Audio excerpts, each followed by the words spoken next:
posibilidad ng tagumpay o kabiguan, ng ligaya o lungkot.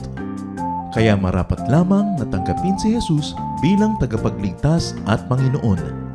At matapos yun ay panariwain ang katapatan at paglapit sa Kanya bawat araw o day by day.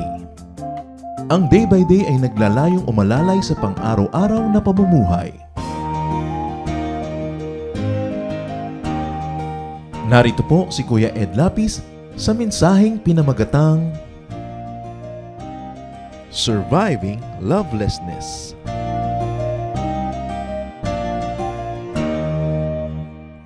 The power of God's love is the most powerful force in the world. At pag ito ang ating nararamdaman, marami tayong bagay na mapapalampas at marami tayong mabuting magagawa. Tulad ng reklamo ng maraming tao na sila daw ay loveless. Yan ay reklamo ng marami, kahit ang may asawa. Kahit kuminsan ang may boyfriend o girlfriend, they still feel na their life is lacking in love. At yan po ang ating pag-aaral ngayon, pinamagatan natin, Surviving Lovelessness. Sino kaya dito ang bagay na bagay ang topic na ito?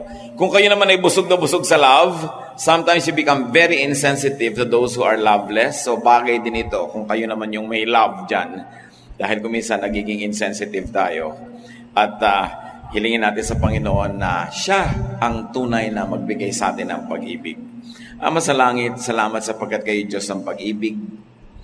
Ang lahat ng uri ng pagmamahal na mabuti at maganda nagmumula sa inyo kahit nararamdaman namin sa pamamagitan ng iba't ibang instrumentong ginagamit mo. But all love comes from you. So we praise and thank you, Lord, because you're a God of love. And right now we ask you to forgive us for sometimes for our lack of love for others. Sa mga pagkukulang namin sa aming kapwa, lalo yung mga dapat naming mahalin, patawarin niyo po kami. At sa iba pa namin mga kasalanan, linisin niyo po kami. Gawin niyo kaming karapat-dapat na humingi sa inyo ng pagpapala. At nawa, Panginoon, yung pagpapalang ito, hindi lang maging amin, maipadama din namin sa iba. So, restore us, O God. Restore our strength, physical strength. Restore our emotional strength. Restore our spirit. Restore our hope, our joy, our excitement in you, and may you be our speaker. Protect us from lies and falsehood, even as we ask that you protect our loved ones from all kinds of harm, especially those who are not with us. Let your holy angels surround us and protect us from all works of evil men and evil spirits. Lord, may you smile at us and let the warmth of your love be felt by each one. We seek you confident that you hear, that you love, that you care. In the name of Jesus, your Son, our Lord and Savior. Surviving lovelessness. Lovelessness might be loosely defined as lack or absence of romance. At yun ang context natin ngayon. Hindi yung parental love, hindi yung friendly love, kundi yung romantic love. In other words, lovelessness as walang romantic partner. Ang message pa rin ay mahalaga yung love life ng mga tao at importante na pinapahalagahan natin kung ano yung mahalaga sa ating kapwa. Pag-usapan muna natin yung lovelessness type A, yung wala talaga. No? Kasi yung lovelessness type B, na pag-uusapan din natin, meron naman pero parang wala rin. No? So, ang pag-uusapan muna natin, yung talagang wala, zero. Yung walang papa, walang mama. 1 Corinthians 7:1-9, sabi ni Paul, "Now I will answer the question that you asked in your letter. You ask, is it best for people not to marry? Well, having your own husband or your wife should keep you from something immoral. I wish that all of you were like me." Paul was single, But God has given different gifts to each of us. "Here is my advice for people who have never been married and for widows. You should stay single, just as I am. But if you don't have enough self-control, then go ahead and get married. After all, it is better to marry than to burn with desire." Si Paul dito hindi siya nagbibigay ng hard and fast doctrine. Nagbibigay siya ng isang informed opinion of a very godly person. Kasi si Paul pag nagtuturo yan, may sinasabi siyang, itong sinasabi ko sa inyo, galing talaga to sa Diyos, ha? Meron kumisa siya sinasabi, ito galing lang to sa akin. Opinion ko lang ito. Nilelabel niya yon. This one, hindi niya nilabel. But because this kind of teaching is not supported strongly anywhere else in Scripture, we like to think that it is a godly opinion, but nevertheless still an opinion, and it cannot be made into solid doctrine. What is important to notice here, brothers and sisters, is that the people of Corinth were writing. Pagka ba nabiyuda na, dapat pa mag-asawa or not? Talaga bang dapat na kantsawan at ipagtula ka mag-asawa yung mga nasa edad na hindi pa nag-aasawa? Sabi niya, alam niyo, kung ako kayo, kung hindi rin lang kayo naglalagablab sa pagnanasa, no? At kaya niyo namang babuhay ng wala niyan, mabuti patularan niyo na lang ako, single forever. Sabi niya, pero kung wala kayong control sa buhay, single nga kayo, pero kung kanino kayo nakikiangkas, mag-asawa na lang kayo para tahimik ang buhay niyo. What we see here is that Paul survived lovelessness. Remember, lovelessness is romantic love, ha? Kasi laging yung godly love, meron lagi yan eh. Paul even recommended that singles remain so. This is not the ideal. But this is at least exemplified. Hindi ito ideal, ha? Hindi ito must. Hindi ko mo sinabi ni Paul, lahat tayo ngayon ay susikapin na natin gawin yun. Sabi niya, meron sa inyo cut out for marriage. May mga taong parang baging, hindi makakatindig ng hindi nakapulupot kung kanino. So sabi, kung baging kayo, di pumulupot kayo. Pero may mga taong pwedeng nara, mag-isa tumatayo. I mean, ganon. So kung kaya nyo yan, less complication sa buhay. No? So it is not the ideal, but at least Paul showed that it was doable. Pwede. That it was even feasible na may advantages yun. And he even recommended it in certain contexts, especially for those who can serve God much better without a romantic involvement. In other words, sacrifice ka kung talagang gusto mo, pero sinunod mo pa rin yun. Kaya nga may mga ibang religious vocation, di ba, nagmamadre, nagaganito, hindi sila nagkakaroon ng benefit ng romantic love dahil sinasabi maglilingkod daw sa Panginoon. This is one of the applications of the religious groups sa teaching na to. Rightly or wrongly, they applied it that way. The major lesson here, brothers and sisters, is that people can survive lovelessness. People can survive romancelessness. Yun naman kasing iba, 3 linggo pa lang na walang papa, tatalo na sa tulay. Naglalakad na ng tulala, hindi na mapakali at para mapag-iiwanan na ng panahon. Yung iba naman, dahil nag-end ang kanilang relationship, gusto na rin magpakamatay. Marami tayo nakikitang ganyan. Kung minsan nakikita nyo, may lalaki pa nando sa ibabaw ng matataas na mga sabitan ng mga billboard sa EDSA at tatalon dahil yung girlfriend niya, iniwan siya. The end of a romance is not the end of the world. Dapat malinaw yan. Kung nakahiram ka ng romance sandali at tapos nagwakas, abang una mga tupagin, magpasalamat ka sa Diyos at nakahiram ka kahit sandali. At ngayong nabawian ka na, huwag kang magtampo o magalit sa Diyos.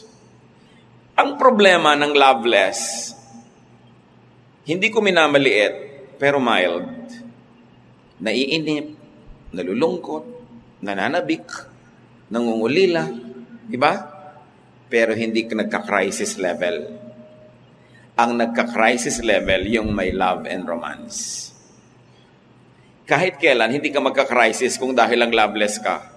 Parang kulang, matabang, matamlay, pero hindi ka talaga yung halos agaw buhay. Hindi mangyayari sa yan. Ang nag-aagaw buhay, yung may kapartner talaga. Tapos nagkaroon ng biglang rapture, biglang nagkahiwalay, biglang kinaliwa siya, biglang nagkaganon. Yan talaga ang parang natureteng turumpong nagpapaikot-ikot na walang pupuntahan. Pero wala pa naman nagkanda ikot-ikot na gano'n dahil lang naiinip o nalulumbay. Between the two, considering the extremes of the emotions, mas protected nga yung loveless. And remember that absence of romance should not mean absence of life. Huwag dapat laging ituon ang pansin sa ganon. In fact, the absence of people in one's life can make the presence of God more pronounced. Hindi ito pa consuelo de bobo. Pero talagang pag wala ng tao dyan na nagmamahal sa'yo, lalo mong nare-rediscover ang Diyos. Marami nga pag may nagmamahal sa kanila, nakakalimot Nalilibang. Nagkakaroon ng idol at idolatry. No? Pero yung talagang wala at wala na, bigla mo maalala, ay salamat, may Diyos naman nga pala. Kasi yung lovelessness nga na sinasabi natin, romance lang. But in terms of love, you cannot really be loveless because God loves you. Because God loves us. Nobody is loveless. Pero pwede siguro romanceless. Psalm 68, 5-6. Our God, from your sacred home, you take care of orphans and protect widows. You find families for those who are lonely. Kita nyo ang pagpupuri sa Diyos? Galing sa iyong banal na tahanan, inaalagaan mo ang mga ulila at mga balo. Kasi mga balo, siyempre, considered din single, loveless. Sabi ganoon, inihahanap nyo ng angkan ng pamilya yung mga nalulungkot at walang kabilangan o walang masalihan. The teaching here is very, very clear. God helps the loveless, the partnerless, the homeless. And in a very sweet way that only those who are utterly loveless can experience, God becomes your love and partner and home. Although not in a romantic way, of course. Kaya hindi pwedeng maubusan ng tao ng matatakbuhan. Hindi mo wawakasan ng lahat, hindi ka mawawala ng pag-asa dahil lang nagwakas ang isang romanso dahil hindi na magsimula kahit kailan, inip ka na. So kung ang Diyos ay matulungin sa mga single, sa mga loveless, so should God's people be. Dapat din ang mga anak ng Diyos matulungin dun sa mga loveless, sa mga single. James 1:27, religion that pleases God the Father must be pure and spotless. You must help needy orphans and the widow. And of course, you must keep yourself unstained from the sins of the world. The verse continues to say. So ano daw ang tunay na relihiyon, dakila, kaakit-akit, kahanga-hanga sa mata ng Diyos, hindi pagmememorya ng verses, bagamat maganda. Hindi attendance sa mga church activities, bagamat useful and beautiful. Kundi pagkalinga sa mga loveless. Yung tatakapan mo kahit papano yung malaking kulang sa buhay nila. Pupunan mo yung kulang ng dapat sanay nandun, pero wala. In terms of protection, in terms of provision, in terms of attention. Isang malaking ministry ang mag-minister sa mga singles. Now, the Bible also tells us, the Lord in fact Himself tells us, that some people are cut out for singleness. May mga tao daw na talagang sadya na pang singleness. Matthew 19:11, the Lord says, Jesus told them, only those people who have been given the gift of staying single can accept this teaching. Some people are unable to marry because of birth defects or because of what someone has done to their bodies. Others stay single for the sake of the kingdom of heaven. Anyone who can accept this teaching should do so. Isa ito sa mga pinakamahihiwaga and least discussed teachings ng Panginoon. Ang sinasabi dito ng Panginoon, may mga tao talaga na hindi akma, hindi bagay, hindi tugma sa pag-aasawa dahil sa mga kadahilanan na nung ipinanganak pa sila nandun na. Sabi sa verse 12, because of birth defects or because of what someone has done to their bodies. Ang tinutukoy dito yung mga eunuch. Nung araw kasi may mga lalaki na pag 9, 7 years old, kinakapon para sila ay maging tauhan ng mga reyna at mga prinsesa at hindi nila, siyempre, magalaw o magka-interes sila sa mga reyna at prinsesa. They are the eunuchs. They are not capable of sexual reproduction, not even of sexual intercourse. So, sabi, something was done to their body, so definitely they will not be cut out for marriage. Pero sabi naman iba, because of birth defects. Yung iba kasi in-oversimplify nila yan, yung mga issues ng pagpapakasal. Sabi, siyempre, lalaki, babae, magpapakasal, mag-iibigan sila. What do you make of people who are born as hermaphrodites? Alam niyo mga hermaphrodites, pareho silang may sexual organ, male and female. O sisisihin niyo ba sila? Kasalanan ba nila yun? Kaya sabi ni Lord, meron naman talagang sa birth pa lang, kahit hindi sila hermaphrodites, yung composition nila hindi talaga tugma na pang marriage. So huwag niyo silang pilitin.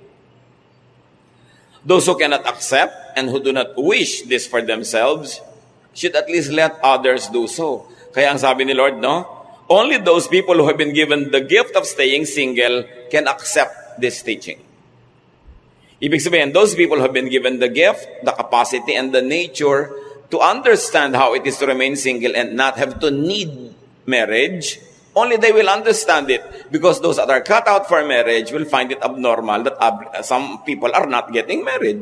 Kasi sa kanila, the normal thing is to get married. So niya, ang makakaintindi lang niyan, yung talagang nilikhang ganyan na rin. So, ang mahalaga ngayon sa mga taong cut out for marriage, magpasalamat ka, wala kang birth defect, wala kang birth issues, wala kang inborn issues, so you are cut out for marriage, magpasalamat ka, enjoy it, and be supportive of those who are not like you. Kasi sinasabihan ng talagang pure religion to be supportive of people who are needy or who lack things that you have in abundance. So Jesus says that some forms of and some reasons for singleness serve godly agenda. And they serve the expansion of the kingdom of heaven. Ang Lord mismo ang nagsalita nito, pero napakakonti na nagtuturo nito ni bumabanggit kasi nahihirapan sila sa topic na ito na medyo unconventional. So as we have said, those who enjoy wedded life and wedded bliss, they should thank God for that kind of life and remain faithful and kind to those who are not like them. Some lessons we learn here. If some people are indeed cut out for singleness, do not overstrain yourself or others just to have a romantic partner. In other words, don't get married just for the sake of doing so. O ipinanganak ka, hermaphrodite, nalilito ka. Kung sino ba talaga ang attractive sa'yo, huwag mo nang dagdagan yung malilito pa, sarilinin mo na lang yan, huwag ka na lang muna mag-asawa hanggang hindi ka sure. Ang hirap-hirap naman ng hindi ka sure, pero pinapatunayan mo sa magulang mo, sa lipunan mo, na sure ka, sa mag-aasawa ka, tapos after 2 or 3 years, magkakagulo din lang at maghahalo ang balat sa tinalupan, may mga nadamay pang tao. Unless you're sure, it's not a good idea to get married. Especially if you're not physically, emotionally, socially, psychologically, or spiritually into it. Pag hindi hiyang, pag hindi likas, hindi ukol. Pag hindi ukol, hindi bubukol, sabi ng matatanda. Huwag pilitin. Do not bind yourself for another person just for appearances. Tulad sa pagpapakasal, o you want to appear moral and pure, nabuntis ka na ngayon, so magpapakasal ka na lang dahil nagkaganon. Diba? Kahit na kung sino na lang yun, na hindi ka naman sure sa kanya. Na-damage ka na. 1, you were impregnated outside of marriage. 2, you have to get married to someone you are not sure about. And 3, you might have to separate from this person. And 4, you will no longer be free enough to marry the one whom you really like when that person comes along. So itutuwid mo ang isang mali na isang pagkakamali, sobra ring nababaluktot. Do not get married just to save face. Lagi may nagtatanong sa akin, Pastor, yung pong anak namin, 3 months na, ipapakasal ba namin? Kung nag-iibigan ba yung dalawa, hindi na sure yung mga yan. Hindi pala sure sila, bakit nyo naman ipapakasal? Kasi nakakaya sa mga kapitbahay. Sabi ko, kahit naman ipakasal nyo yan, pag nanganak yan, magbibilang din siya, 6 months pa lang nanganak na. Machichismis pa rin yan. Diba? Tsaka kahit machismis yan, next week may ibang dalagang buntis na naman doon sa kanto. Sa kanya nalilipat yung camera. Mawawala na doon sa anak nyo. So, makakalimutan din siya ng chismis. Pero yung ipapako nyo siya sa isang buhay ng pagdurusa para lang makaiwas sa chismis, parang hindi ako komportable sa ganong mga bagay. Do not get married just to project an image. Meron ng mga lalaki, hindi naman sure kung gusto nga ba nila magpakasal. Tapos, para lang patunayan, magpapakasal. Siyempre, paano ka naman matagal magpapanggap? Gaano ka pwede magpanggap na matagal? Diba? Habang panahon ba yun? So, lumalabas at lumalabas. Yun, totoo. Mapag-uusapan ka rin. Mabuti pa, pag-usapan ka na lang maaga kaysa sa dulo. Kasi maraming taong nasasangkot. Do not risk a lifetime just for an urgent relief. Relief from pressure. Kasi buong buhay ang nakataya. Sagrado ang buhay. Kahit ang buhay imperfect. Kahit yung taong may-ari ng buhay na yon imperfect, sacred yung life niya. Hindi mo pwedeng isacrifice yon just for the sake of appearances, just for the sake of tradition or expectation of people around. Because the individual who owns the life has the duty and the privilege to live that life to the fullest. Kaya dapat yung mga pressure na yan, palayain natin ating mga sarili. Kasi hindi pwedeng ganun. Now, do not pressure others to have a romantic partner or to get married. Lalo't hindi pa panahon. Baka naman pwedeng mangyari, kaya lang hindi pa panahon. Minsan parental or social expectation or pressure or personal denial. As we have said, do not push, especially if there are signs or hints of personality or gender orientation issues. Malaking issue yon, kaya hindi pwedeng babaliwalain. Importante na iginagalang natin kung ano yung kalagayan, especially at the moment. There's a danger of overeager or premature testimonies. Halimbawa ng mga tao. Kumisan, nagkakaroon ng mga sobra tayong expectation. Halimbawa, mayroong isang gay person na biglang naging born again, magte-testify agad, I was formerly gay and now I'm straight. No? Speak for yourself. But when people expect that from everybody, it becomes very oppressive. Especially if your restoration, if the transformation is a process, and processes usually take long. Sometimes it takes a lifetime, but there are people who give quick and false assurances that it's good for everybody, that is a formula for everybody. It becomes oppressive. An instant reorientation in anything is a very, very big promise to make and to keep. This is oppressive, even to those making the promise. Para rin yung kumisan, pag sikat ka, artista ka, bigla ka na born again, pinagte-testify agad, ikaw ng change life mo. Hindi mo na-sustain. After 3 months, na-fall ka, nalagay sa dyaryo, yung the same tao na hallelujah, hallelujah, nung nagte-testify ka, will now condemn you. Mahirap yung testimony business, kaya hindi tayo mahilig magpa-testify. Yung nagte-testify, napapako. The weather is not the same every day. Your spirituality, the conditions around you might be very conducive now for a very high level of spirituality, but you don't know if that's the same 3 months from now. We are as good as our last victories and failures. Kaya mahirap yung ipinapako ang mga expectation. No? Kailangan hindi lagi na lang nagsasalita ang tao at generalize para sa lahat yung personal niyang karanasan. Now, do not make the partner less uncomfortable or out of place. Sa mga social situations, yung mga taklesang kamag-anak, tuwing may kasalan na lang, tatanungin yung old maid, ikaw kailan?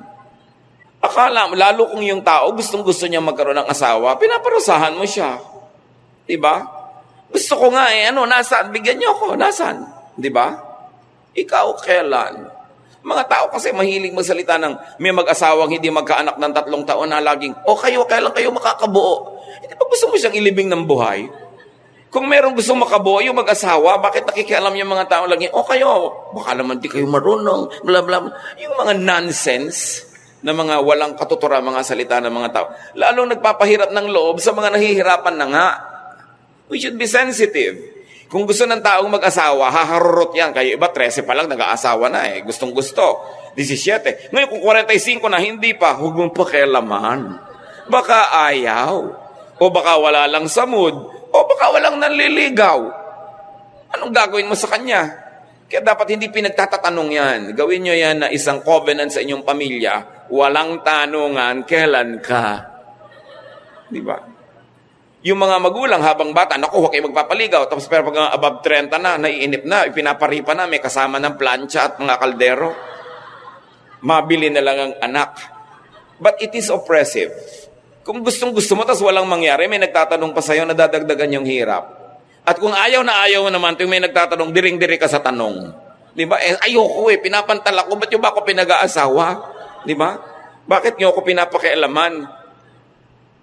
So we should be very sensitive, no? Social situations, mga seating arrangements, meron kang seating arrangement, puro couple, tapos may biglang isang siya lang yung single sa mesa. Parang yung sinabing, you don't belong. Importante yung sa social mix. Kahit sa mga singles fellowship sa mga churches, the singles fellowship can easily reduce to become just a dating club. Na parang ang goal mo, mawala ka na sa singles fellowship agad, makakita ka ng matitiklo mo doon sa singles fellowship, mapakasal kayo at malipat na kayo sa couples. Kung ikaw ngayon, isang single person na hindi ka cut out for marriage, sa kasasaling fellowship, kung alam mong puro walang inatupag yung mga tao sa singles fellowship, kung di maghanap ng kadate, saan ka ngayon ilalagay? Then people fall in the cracks. Huwag tayong malibang kung 90% of the people in the church are being ministered to according to their reality, according to the truth of their life. Kung may 10% na hindi nami-ministeran. Yung mga women halimbawa na unmarried, tapos napipilitang sumama sa women's fellowship, tapos ang mga topic tungkol sa mga husband and wife relationship, blah, blah, blah, anong gagawin nila? Diba? These people fall in the cracks.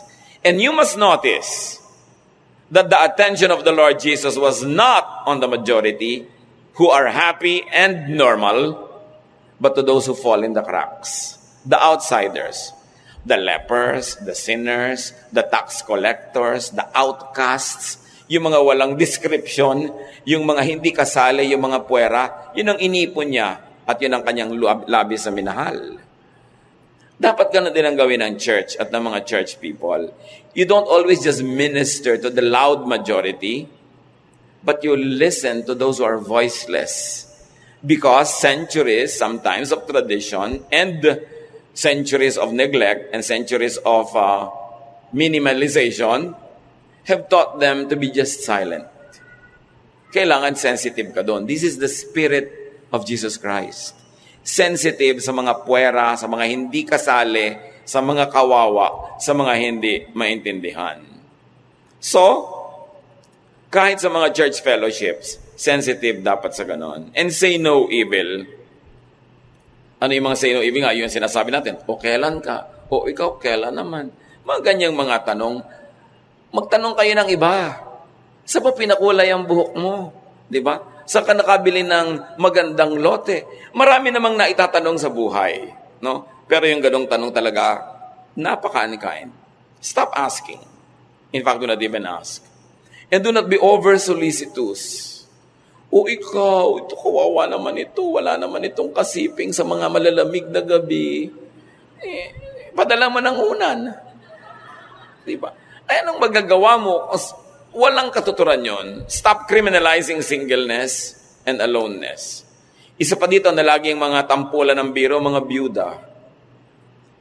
Next, more difficult to being single all along is to have had a husband or a wife and then maging widow or widower. Lagi nila ikaw tampulan din ng mga biro. No? At yung mga dirty old men, walang ginawa kundi kindat-kindatan ng mga byuda. Yung parang akala mo laging lahat ng byuda ay marupok. Lahat ng byuda ay talagang hinihintay lang matisod sila at sasama na. Maraming lalaki ganun ang attitude sa mga byuda. Napaka-condescending. We must be sensitive and respect widows. No? Kasi kung gusto naman nilang ilagay yung place nila, sarili nila in the market, they can and they will. You don't need to push or pull them. Total free naman sila legally and morally. O kaya overly strict tayo sa byuda. Yung mga anak, naku, hindi na namin pagpapayagang mag-asawa si mami na nabiyuda. 37 pa lang mga anak, yung nanay nyo. 42. Sana man lang 97, baka pwede na, sige. Pero kahit mga 97 at gusto niya, bakit nyo pipigilin? Selfish sa mga anak. Sasabihin, ibibigay ni mama yung mga kabuhayan namin sa mga papangasawa niya. Kakamutin nyo ba naman yung bakokang niya kung kumakate? Diba? Aabutan nyo ba siya ng kape? Masusuyo-suyo ba kayo? Hindi naman. Mano naman pamanahan din yung masasandal-sandalan niya na si Bogart. Diba? Kung yun na nagpapasaya sa kanya, mapapasaya nyo ba yung nanay nyo? Samantalang pag-uuwi na kayo, may mga asawa kayo, anak, kanya-kanyang buhay, yung nanay nyo, tapos pinagdadamutan ninyo ang lumigaya. Diba? Kasi gusto nyo, kayo ang magmana nung mamanahin. Kaya selfish kung minsan. Sabihin, si mami naman parang nasisira yung wisdom niya sa kanyang romance. Lahat naman talaga nai-inlove, nagagagan ng konti, di ba? So, hindi ka naman pwedeng sobrang talino, tapos may in-love ka. Yung mga sobrang talino, hindi na in-love. So, you allow people because people have needs. And once again, it's related to the sacredness of life. This woman, even though she might have eternal life in the presence of Abraham, has only one life here on earth. And if she didn't live it to the full, if she didn't have all the happiness that's available to that life, kulang at nalugi siya doon. Mahalaga igalang natin yon from the point of view of the person who has the life that must be lived. So do not prey on vulnerable widows or lonely singles. Huwag pansamantalahan yan. May iba pang ang pagsasamantala sa widow na ginagawa ng mga religious people nung araw, kinriticize ang Panginoon. Mark 12:40, but they cheat widows out of their homes and pray long prayers just to show off. They will be punished most of all. Ito yung mga religious people na kinukumbinsi yung mga biyudang i-donate ang minana nila sa church. Sabi, padasal-dasal pa sila makakaba, ang intention lang naman nila ay makuha yung mga naiwang kayamanan doon sa biyuda. Sabi, grabe ang punishment sa mga ganyan, mga nagsasamantala. Now, do not cause singleness or widowhood by wrecking homes. Kanina, pinag-uusapan lang natin how to be kind to the single and to the widow. This time, huwag kayo ang maging cause na may naging single tuloy, dating married, kasi naagaw nyo yung partner niya. Do not create a gap between a husband and a wife to the point that one of them becomes yours and the other one becomes a single again. Hebrews 13:4, have respect for marriage. Always be faithful to your partner, because God will punish anyone who is immoral or unfaithful in marriage. Respect someone's marriage. Huwag na huwag kayong magiging dahilan para yung mag-asawa magkahiwalay. Huwag na huwag mang-agaw. Kung gusto ng Diyos na magka-partner kayo, napakarami pang single na tao, may 6 na bilyong tao sa planeta, hindi nyo kailangan mang-agaw ng may ka-partner na. Akala nyo lang wala na kayo matatagpo ang ganon. Marami nun. At kahit wala, edi pasensya kayo kasi may nauna na. Kailangan iginagalang natin yung marriage sa mga tao. Kahit na yung isa na doon sa married na yun ang lumalapit sa'yo, ipagtulakan mo pabalik sa asawa niya. That's the godly thing to do. Kahit gusto mong kabigin mo ng dibdib, itulak mo pa rin kasi hindi yun ang tama. Maunawain ka sa nagkakamali, maunawain ka sa mga those people who fall in the cracks, maunawain ka doon sa mga hindi normal, pero huwag ikaw ang pagsisimulan ng gulo. Kailangan strict ka sa sarili mo at ikaw ay maluwag sa ibang tao. Now, yung pinag-uusapan natin type A, yun yung wala talaga. Pag-usapan natin yung lovelessness type B, yung meron pero parang wala. May asawa kayo pero malayo. Type B kayo. Di ba? May asawa ka pero OFW siya, o OFW ka. O may asawa ka pero yung asawa mo unable or disabled to be romantic. Ito yung type B. Meron pero para ring wala. 1 Corinthians 7, 1-5. Now I will answer the questions that you ask in your letter. You ask, is it best for people not to marry? Well, having your own husband or wife should keep you from doing something immoral. Husbands and wives should be fair with each other about having sex. A wife belongs to her husband instead of to herself. And a husband belongs to his wife instead of to himself. So don't refuse sex to each other, unless you agree not to have sex for a little while in order to spend time in prayer. Then Satan won't be able to tempt you because of your lack of self-control. The contemporary English version calls a spade a spade. Wala na mga paligoy-ligoy, yun talaga yun. Clear, diretso, naiintindihan tuloy agad. Ang sinasabi niya, babae ka, may duty ka sa asawa mong lalaki, don't refuse. Lalaki, may duty ka sa asawa mong babae, don't refuse. Unless, pinagkasundoan nyo, o magpe-pray tayo ng isang linggo, ha? So, ang Diyos lang ang pagtutuunan natin ng pansin, mag-aayuno tayo mula sa lahat ng bagay. Pero sabi niya, but come together again quickly, so Satan cannot tempt you. Walang pagod ako. Huwag mong ubusin ang lakas mo maghapon, tapos sasabihin mo, pagod ka. May asawa ka may duty ka na hindi mapagod. Di pa misa-misa siguro pwede, pero kung lagi ka nalang pagod, aba, hindi mo pinaprioritize. Sabi dito, duty mo yan. Mabuti sana kung ang tingin mo sa kanya ay privilege. Pero kung ayaw mo siyang tingnan ng privilege, at the very least, it is a duty. Yung mga babaeng hindi na pagbigyan mag-shopping o bibili ng refrigerator na bilog, masakit ang ulo ko. Walang sakit-sakit ang ulo, may duty ka. Di ba? Kaya ka nga asawa Sabi mo, tungkulin kayo para hindi maakit pa sa iba at magkaroon pa ng ibang mga tukso sa buhay yung asawa nyo. Serious mo dapat na tinitake yung mga bagay na yan. Hindi lang yan privilege, duty rin. So, survive this form of lovelessness by serving each other's needs. Whenever, however, possible. May mga nagtatanong pa po sa akin, Pastor, maghiwalay po kaming mag-asawa. Ang tagal-tagal ko na pong nasa abroad, pwede ba kami mag-video chat? Sabi ko, aba, ikaw ikakaligayan niyo ba? Mag-asawa naman kayo? Pagbabawalan ko pa ba kayo? Kesa naman maglagablab kayo sa pagnanasa at wala kayong mapagmunto na ng mga init ng inyong mga bulalo? Ano naman? Kasi meron doon nagsasabing, huwag, mag-asawa na nga kayo. Everything is permissible in the marriage bed, for goodness sake.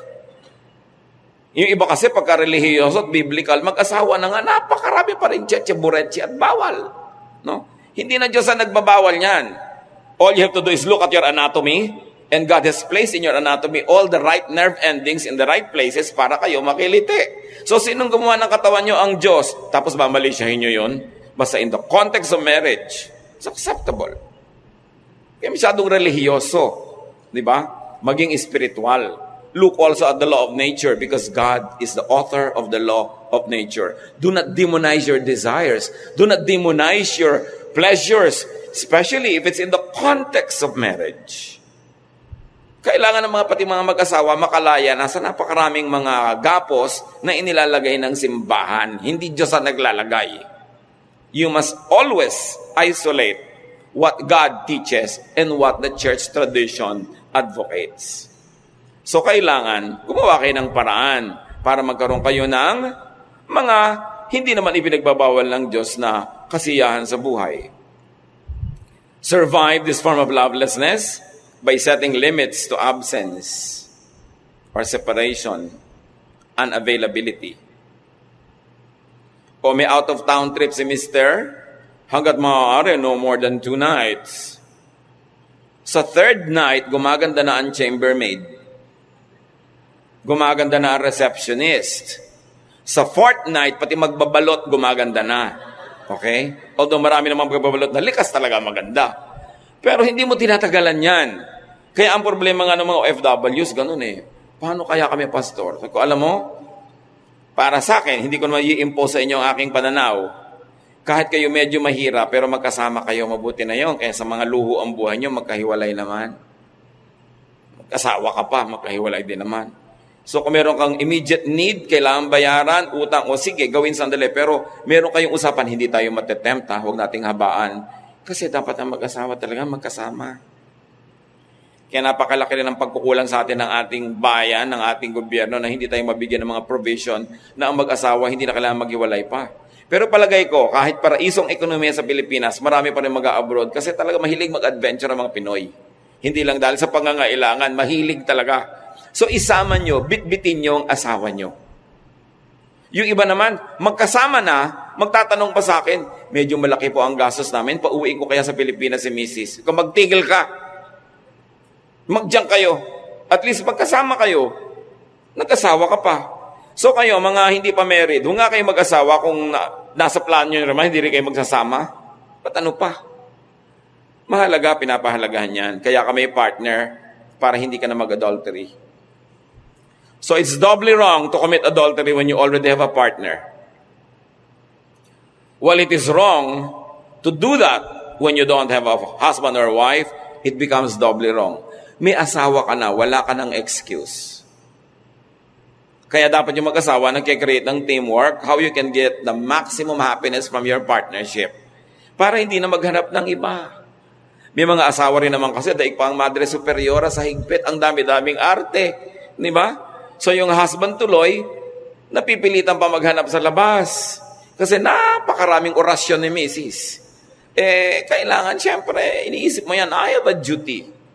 If it is not a privilege, it's a duty. And of course, how do you survive? By relying and depending on God. In all cases. Mas malakas ang presensya ng Diyos sa ating buhay, mas konti ang mga kulang at gaps na kailangang ihanap pa ng pupuno. Psalm 42, 5 to 6. Why am I discouraged? Why is my heart so sad? I will put my hope in God. I will praise Him again, my Savior and my God. Now I am deeply discouraged, but I will remember you.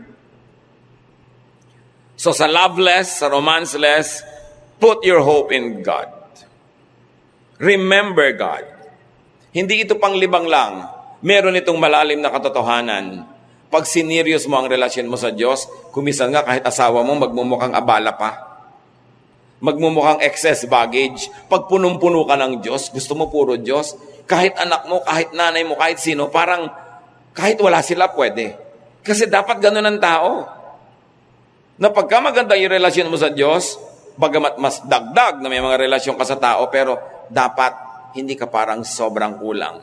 Although normal na nararamdaman mong may kulang, kaya nga si Adan binigyan ng kasama sa buhay, kahit pa nga may Diyos. Pero punuin natin ang presensya ng Diyos ang puso natin.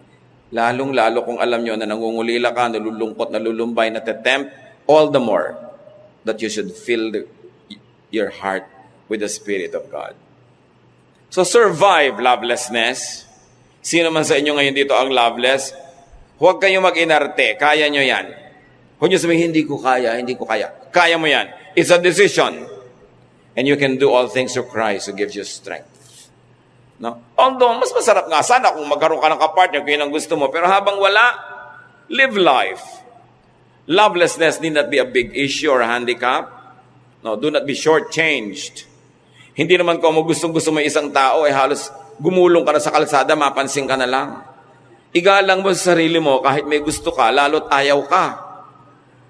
Kasi pag gusto mo siya at ayaw ka niya, nandidire siya sa'yo. Kahit ikalat mo yung sarili mo dyan, lagi kang gumagawa ng paraang dumikit, matapilok, wala, naiinis siya sa'yo pag ayaw ka. Lalong wala ka ng pag-asa. Pag alam mo ng ayaw ka, pinagdidikdikan mo pa yung sarili mo doon. So at least may matira man lang sa yung dangal. Diba? So mga kapatid, kahit gustong-gusto nyo isang tao, pag ayaw sa inyo, magtira naman kayo ng galang sa sarili. Kasi anak tayo ng Diyos. Our body is a temple of the Holy Spirit. Our spirit is one with the Spirit of God. Hindi bagay na nare-reject tayo dahil sobra tayong garapal kung lumapit. Lalaki ka o babae, konting pino, konting pagtitimpi. Kasi kung gusto ka ng tao, lumulukso yung dugo niya. Hindi mo siya kailangan akit-akitin. Siya mismo ang lalapit sa'yo. Kaya haba kang parang mais na gusto mong tukain ka ng manok, di ba mas masakit kung hindi ka pa nga tinuka, nakakalat ka na? So kailangan igalang mo yung sarili mo. Dahil yun ang gusto ng Diyos, be dignified. Kasi meron naman talagang obvious na obvious, no? Parang bulating na mimilipit na kinakagat ng 7 langgam, tuwing nandito yung crush niya. Crush! 37 anyos ka na. Crush! Ibagay-bagay mo naman yung arte mo sa yung edad. Di ba? So, importante, siguro magbigay ka lang ng konting pahiwatig ng presence mo, pero huwag mong masyadong i-hard sell lang yung sarili. Lalaki ka man o babae. Kasi, mas nagpapakababa ka, lalong nawawalan ka ng pag-asa na magustuhan. Importante. And then get on with life. Get alive. Because you have romance, get alive in spite of not having romance. Now, kung kayo naman yung punong-puno ng pag-ibig, sabi nyo, hindi naman para sa akin yung topic, but you're still part of the solution. Because sometimes sa inyong pagiging puno, nagiging insensitive ka tuloy. Tinitake mo for granted yung nararamdaman ng mga taong walang kapartner. Thank God that you have romance. Thank God that you have a romantic life. But be kind to those who don't. Like Jesus, be understanding, be nourishing, be accepting, and be supportive. Help the loveless survive. Yan ang ministry mo. Pasalamat mo sa Diyos na ikaw ay may love, tinutulungan naman na yung wala. So kung minsan gumagawa ka ng mga event, halimbawa, alam mo, Noche Buena, marami kayong mga kamag-anak na mga single, walang mga pamilya, pwede ka naman mag-invite, o sige, marami kayo. Hahaluan mo rin ang ibang mga married people para hindi naman mukhang pang kanila lang yon. In other words, you invent events so that they could be part of your family. Nourishing. Ganyan yung sila Priscilla and Aquila kay Paul. Paul was single. Si Priscilla and Aquila, walang ginawa kundi invitein sa bahay nila si Paul. Pakainin, suportahan, samahan sa lahat ng lakad. Ministry nila. Alam niyo, si Paul ang daming nagawa kasi may Priscilla and Aquila. Kasi may couple, usual, normal couple, that supported this unusual, over-aged, single worker called Paul. Marami siyang nagawa dahil may mga nag-support sa kanya. So, pasalamat tayo kung hindi tayo nangangailangan ng support, then let's be the ones to give it. Don't judge people. Don't measure people according to what has been, according to tradition, or according to what is conventional. Every person is unique. You don't make a person conform to any mold because every person is unique. Let the love of God be enjoyed by you if you are loveless, and let the love of God flow through you if you have this romance and you can be more supportive of those who don't. This is Christianity in motion. This is high religion. Ama namin, salamat sapagkat kayo, Diyos, na maibigin at nauunawaan niyo ang lahat ng bagay. That even the Lord Jesus, in His unmarried state in this earth, O Lord, understands how it is not to have a romantic partner. Turuan niyo kami, Lord, to be sensitive kung kami yung may mga partner. At kung kami yung wala, sa iyo kami umasa. Umanap kami ng mga ibang human partnerships that are not romantic but nevertheless fulfilling, nevertheless supportive and nourishing. At humanap kami ng mga ibang mga causes sa buhay instead of just focusing on this. Mga kapatid, sa ilang saglit, pagbulay-bulayan na ating sarili nating buhay, tayo ba'y nangangailangan ng support? Tayo ba'y pwede mag-support? Ano ba ang pagkukulang natin sa mga tao nasa paligid natin? Baka meron tayong dapat ihingi ng tawad sa Diyos at sa kanila. Manahimik tayo sa mandali. Lord, sa aming pananahimik, ituro mo sa amin ang mga personal application nito mga sinabi ng Panginoong Jesus, sinabi ni Paul, at sinabi ng iba pang mga words sa Bible, O God. Teach us to have a life with or without a romantic life.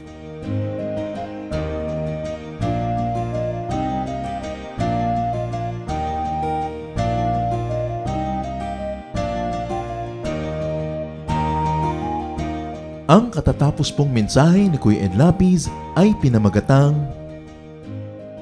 Surviving Lovelessness.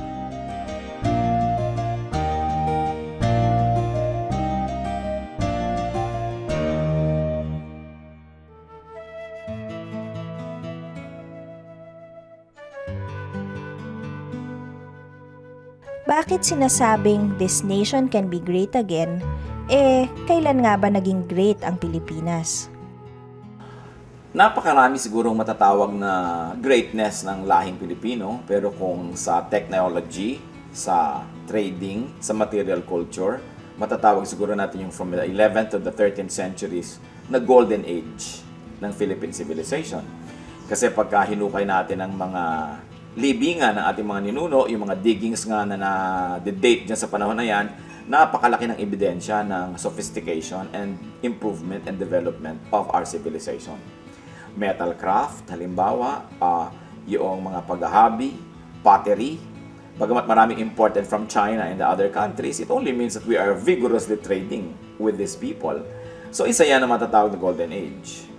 Yung pagsisimula at paglago ng Ifugao Rice Terraces is a golden age, no, in terms of community work or public work, if you might call it. Yung ating pagtayo laban sa Espanya sa ating himagsikang Filipino noong 1896 at ang pagwawagi at ang deklarasyon ng independensya noong June 12, 1898, ang pagsulat ng konstitusyon sa Malolos, na kauna-unahang konstitusyon ng isang republika sa buong Asya. These are high water marks of a civilization.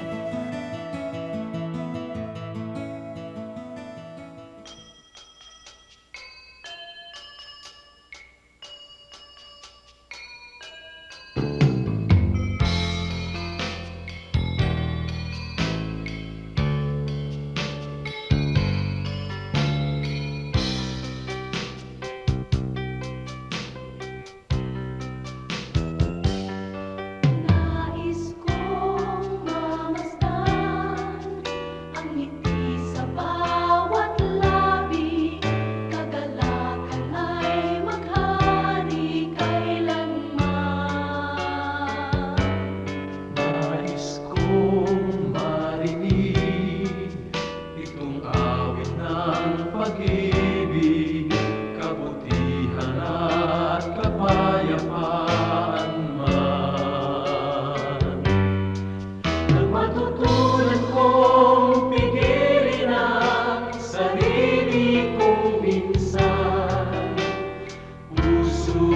bibigyan ng kahinahunan. Ang katapatan ko nawa sa'yo'y hindi mahihimlay. Mapagtiis na puso, kabaitan ang taglay. Bunga ng Espiritu, mayroon ka ba sa buhay mo? Ang kinakailangan na ipakita ng Kristiyanong tunay. Bunga ng Espiritu, kung wala sa buhay mo, kay Jesus tanggapin mo. Bunga ng Espiritu.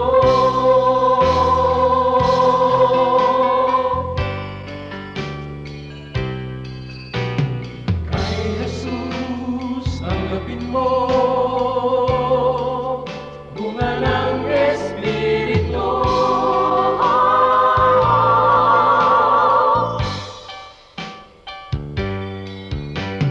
Bunga ng Espiritu, mayroon ka ba sa buhay mo? Ang kinakailangan na ipakita ng Kristiyanong tunay. Bunga ng Espiritu, kung wala sa buhay mo, kay Jesus tanggapin mo. Bunga ng Espiritu.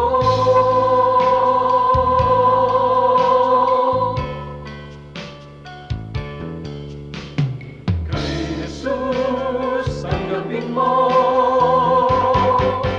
Bunga ng Espiritu.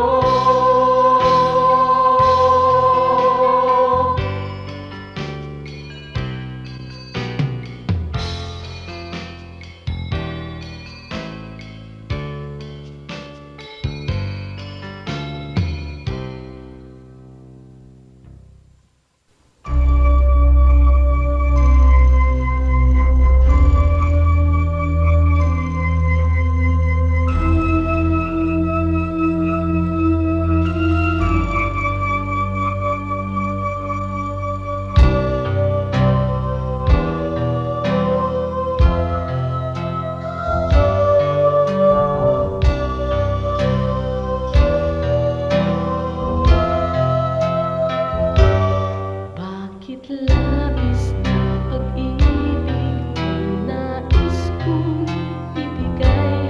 Magmula ng tanggapin ko si Jesus sa aking buhay. Noon ng Diyos sa puso ko'y isang katang-isip lamang. Ngunit ngayon siya ay katotohanan.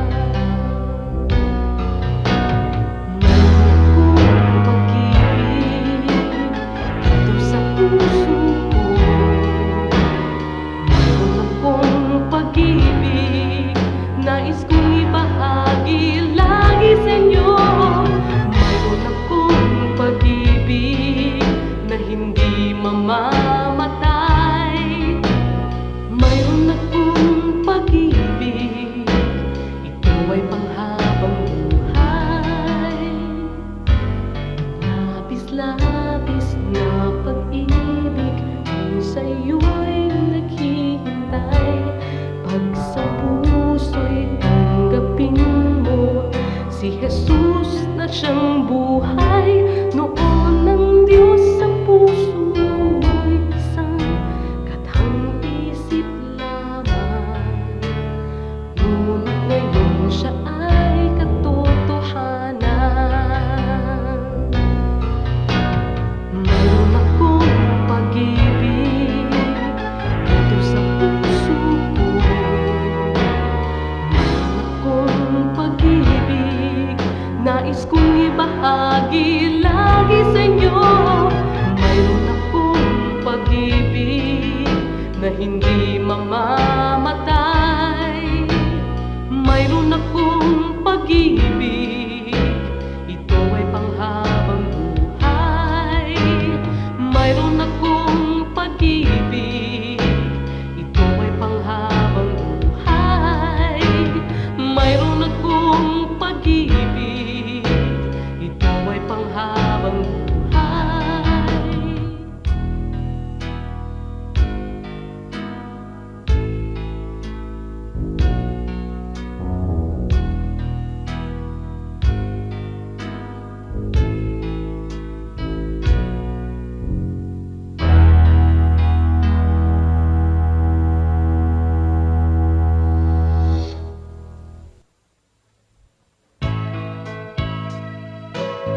mga dukha.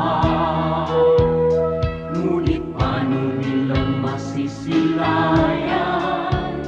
ang habag at pag-ibig mo kung hindi mapatutunayan sa aming patotoo? Kaya kung paano mo kami kinalingan, kung paano mo kami minahal, sa aming buhay nawa ay magbunga ng pagtitiyaga at pagpapagal sa aming kilos, salita at damdamin. Maranasan nilang totoo ang kabutihang natutunan natin na nagmumula sa'yo.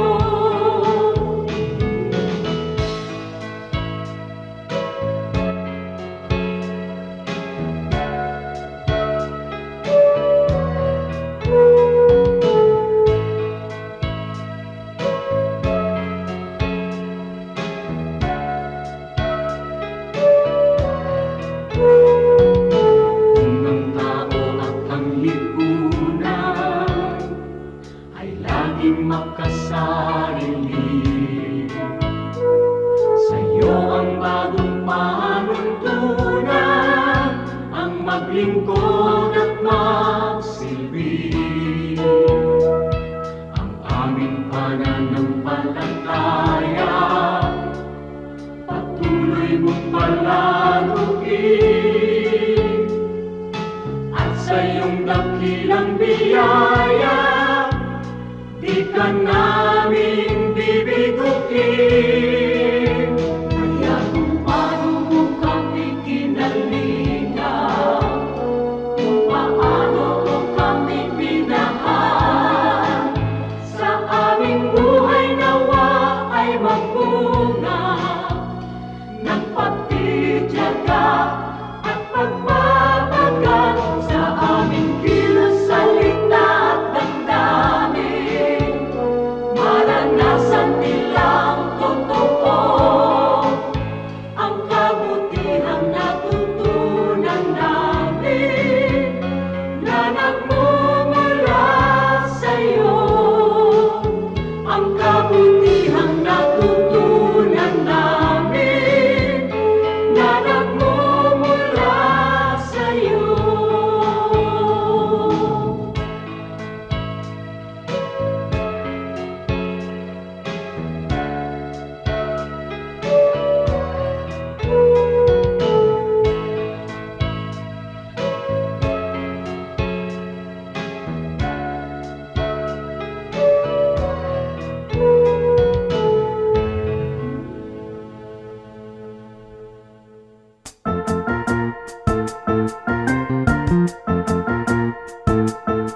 Oras na po para pansamantalang magpaalam ang programang Day by Day.